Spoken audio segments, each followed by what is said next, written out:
maintenant plus près de nous qu'au moment où nous sommes venus à la foi.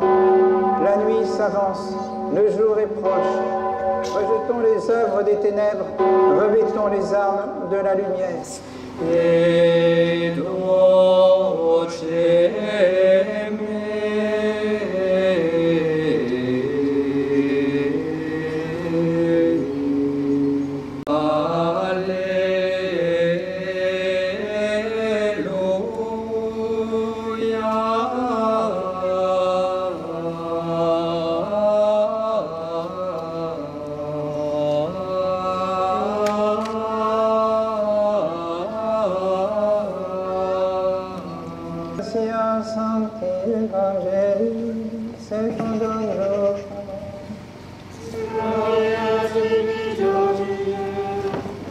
En ce temps-là, Jésus dit à ses disciples, « Il y aura des signes dans le soleil, la lune et les étoiles, et sur la terre une angoisse des nations, affolées par le fracas de la mer et des flots. Les hommes suffoqueront de frayeur dans l'attente de ce qui vient sur le monde, car les puissances des cieux seront ébranlées. Alors on verra le Fils de l'homme venant sur la nuée avec beaucoup de puissance et de gloire. Quand ces choses commenceront d'arriver, redressez-vous et relevez la tête, car elle approche votre délivrance. » Ouvre bien des magasins le dimanche pour acheter de la nourriture. Et la nourriture de l'âme, nous en avons besoin. C'est plus urgent, c'est plus important encore. Dans les temps d'épidémie, dans le passé, les églises se remplissaient. Les cérémonies, les processions se manifestaient dans les villes à la demande des autorités ecclésiastiques. Les autorités civiles y participaient, comme ce fut le cas à Marseille. Et l'épidémie de la peste cessa à la suite de cette participation même des autorités civiles à la procession. Bien, chers fidèles,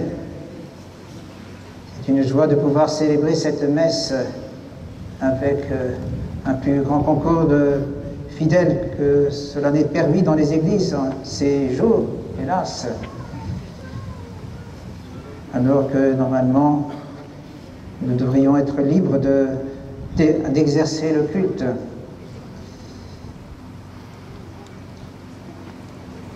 Remercions la Providence de nous permettre d'être assemblés ici. Et le bon Dieu est là qui nous donne aussi ce temps clément, favorable à une célébration extérieure. Vous avez entendu l'apôtre Saint Paul dire qu'il est temps de nous réveiller, de sortir de notre sommeil. Il me semble que ce n'est pas uniquement pour ce début de l'Avent que cette parole nous est dite, mais aussi en raison des circonstances que nous traversons de partout dans le monde avec cette pandémie.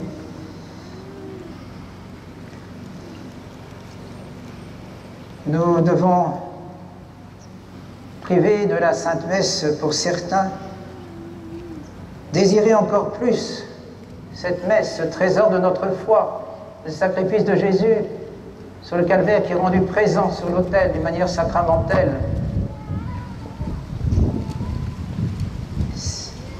C'est le centre du culte catholique.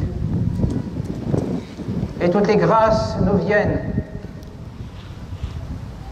spirituelles, temporelles aussi,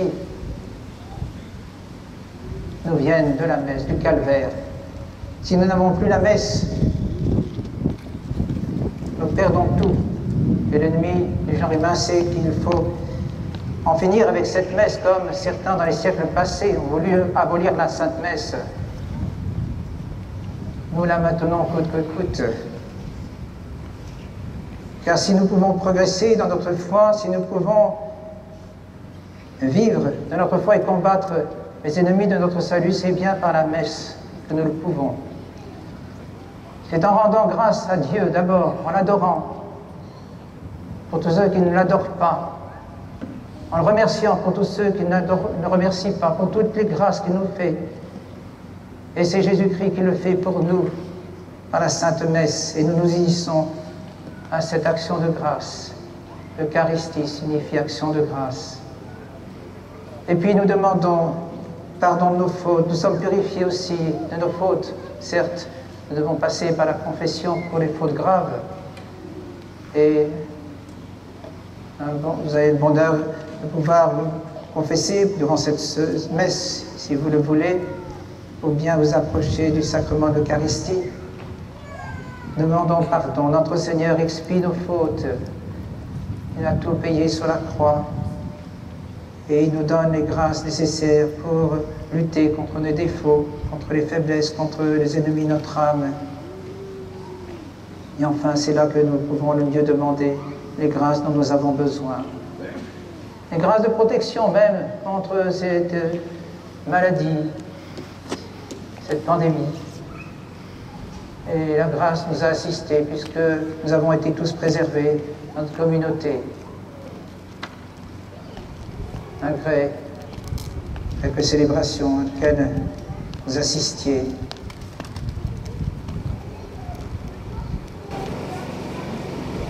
La messe, trésor de notre foi, nous la désirons encore plus.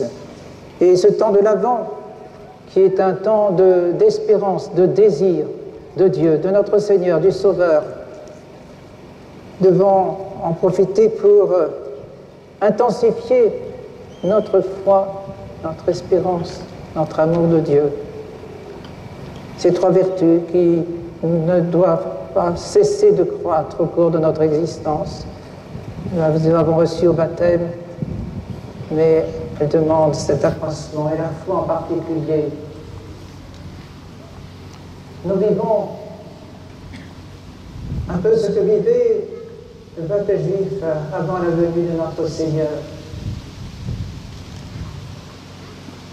Les épreuves que traversait ce peuple, la souffrance, le temple de Jérusalem qui a été profané. Les frères Maccabées ont lutté pour maintenir leur foi au prix de leur vie.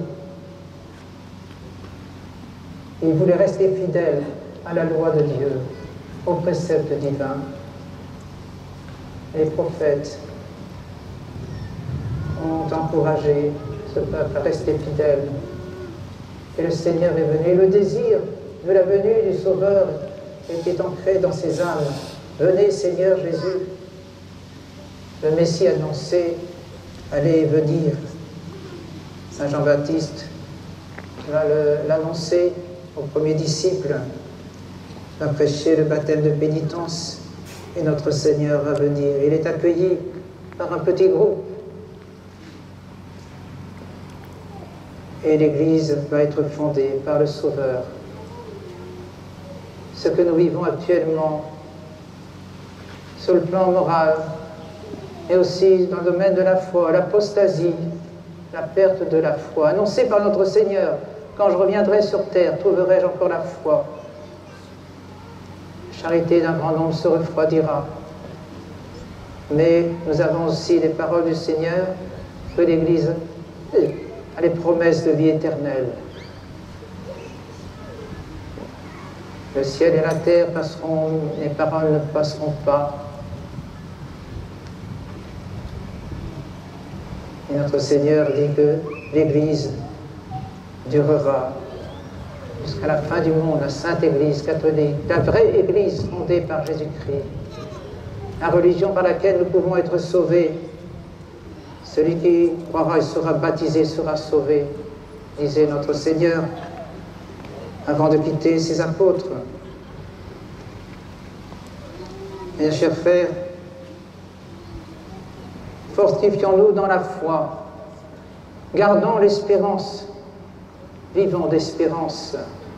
Maintenant, cet amour de charité qui faisait la joie des premiers chrétiens, qui a permis à tant de chrétiens de donner leur vie pour notre Seigneur dans les 3 premiers siècles. Mais ce sang des martyrs a été une semence de chrétiens. Les épreuves que nous traversons ne doivent que nous fortifier dans ces dispositions, aidés de la très sainte Vierge Marie, l'Immaculée, que nous prions en ce début d'Avent. Elle qui a terrassé l'ennemi du genre humain, elle qui a promis le triomphe de son cœur immaculé, voulu par notre Seigneur Jésus-Christ. Passons un saint Avant, mes bien chers frères, et prions les uns pour les autres, prions pour la Sainte Église, pour ceux qui la dirigent, pour le souverain pontife, pour les évêques de ce diocèse, pour tous les prêtres. Prions aussi pour les vocations, qu'elles soient nombreuses, pour servir notre Seigneur Jésus-Christ et les âmes, au nom du Père et du Fils et du Saint-Esprit. Ainsi soit-il. Sur la terre avec l'hostie, à la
Loué soit à tout instant, Jésus au Saint-Sacrement.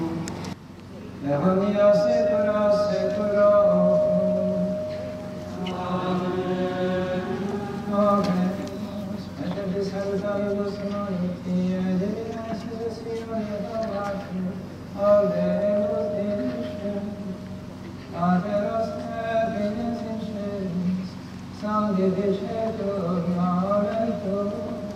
Miseria vestri omnipotens Deus, emissis peccatis vestris peccator vos ad vitam aeternam, indulgentiam solutionem et fecem peccator vestorum, tribuat vobis omnipotens et miséricors Dominus. Permettez-moi de vous rappeler quelques conditions pour la Sainte Communion, puisqu'il y a des personnes qui ne sont peut-être pas habituées à venir dans notre chapelle. Il faut faut être baptisé catholique, être à jeun d'au moins 1 heure et n'avoir pas de péché grave sur la conscience.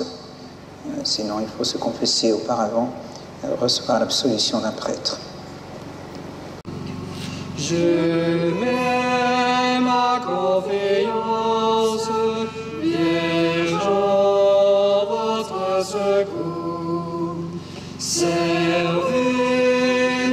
de défense, prenez soin de mes jours. Et quand ma dernière heure viendra fixer mon sort, obtenez que je meure de l'âme saintement. Sainte Vierge Marie, asile des pécheurs, prenez part, je vous prie, à mes justes frayeurs. Vous êtes mon refuge, votre Fils est mon roi, mais il sera mon juge, intercédez pour moi. Benedicat vos omnipotens Deus, Pater et Filius et Spiritus Sanctus. La provenza te supplico, Deus pala. La provenza cattolico, nostra Dame scutola. Provenza e cattolico, nostra fe la cattolico. Contento ti cattolico, Provenza e cattolico. Oltre teste vertuoso, con l'origine celere, d'una fine spectacloso, ton rosario nos sauve. Provenza e cattolico, nostra fe n'a pas fallu. Contento di te fuori, Provenza e Missione cattolico. Omnipotentis.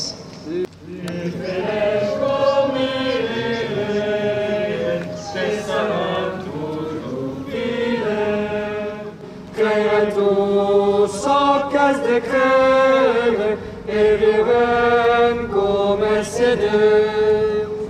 Provenza e cattolico, nostra fe n'a pas fallu. Contento di te fuori, Provenza e cattolico.